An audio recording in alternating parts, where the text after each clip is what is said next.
of the man himself or of when he wrote the 13 chapters.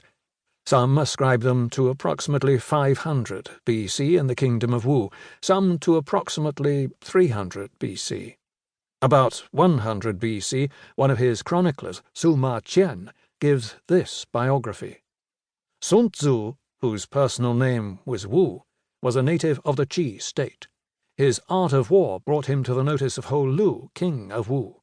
Ho Lu said to him, "I have carefully perused your 13 chapters. May I submit your theory of managing soldiers to a slight test?" Sun Tzu replied, "You may." The king asked, "May the test be applied to women?" The answer was again in the affirmative, so arrangements were made to bring 180 ladies out of the palace.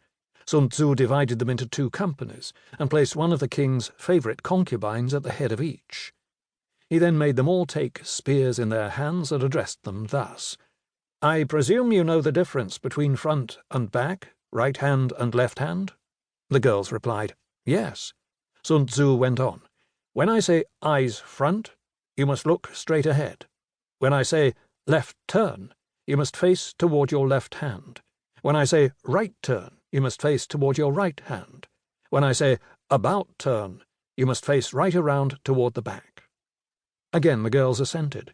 The words of command having been thus explained, he set up the halberds and battle-axes in order to begin the drill.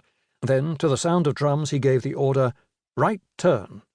But the girls only burst out laughing. Sun Tzu said patiently, "If words of command are not clear and distinct, if orders are not thoroughly understood, then the general is to blame." He started drilling them again, and this time gave the order, "Left turn," whereupon the girls once more burst into fits of laughter. Then he said, "If words of command are not clear and distinct, if orders are not thoroughly understood, the general is to blame. But if his orders are clear, and the soldiers nevertheless disobey, then it is the fault of their officers." So saying, he ordered the leaders of the 2 companies to be beheaded. Now the king of Wu was watching from the top of a raised pavilion, and when he saw that his favourite concubines were about to be executed, he was greatly alarmed and hurriedly sent down the following message: "We are now quite satisfied as to our general's ability to handle troops. If we are bereft of these 2 concubines, our meat and drink will lose their savour. It is our wish that they shall not be beheaded." Sun Tzu replied even more patiently, "Having once received His Majesty's commission to be general of his forces, there are certain commands of His Majesty which, acting in that capacity, I am unable to accept." Accordingly, and immediately, he had the 2 leaders beheaded, and straightway installed the pair next in order as leaders in their place. When this had been done, the drum was sounded for the drill once more. The girls went through all the evolutions, turning to the right or to the left, marching ahead or wheeling about, kneeling or standing, with perfect accuracy and precision, not venturing to utter a sound. Then Sun Tzu sent a messenger to the king, saying, "Your soldiers, sire, are now properly drilled and disciplined and ready for your Majesty's inspection.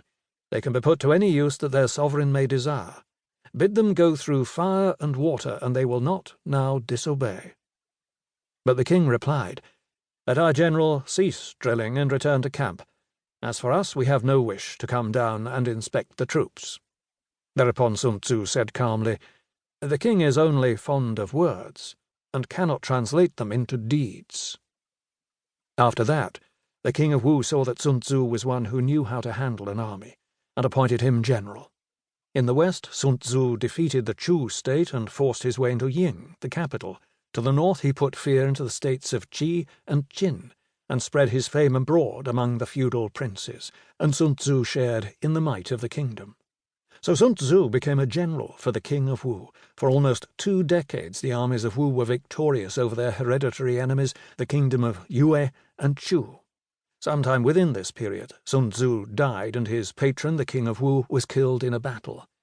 For a few years his descendants followed the precepts of Sun Tzu and continued to be victorious. And then they forgot. In 473 BC, the armies of Wu were defeated, and the kingdom made extinct. In 1782, the art of war was first translated into French by a Jesuit, Father Amyot. There is a legend that this little book was Napoleon's key to success and his secret weapon. Certainly his battles depended upon mobility.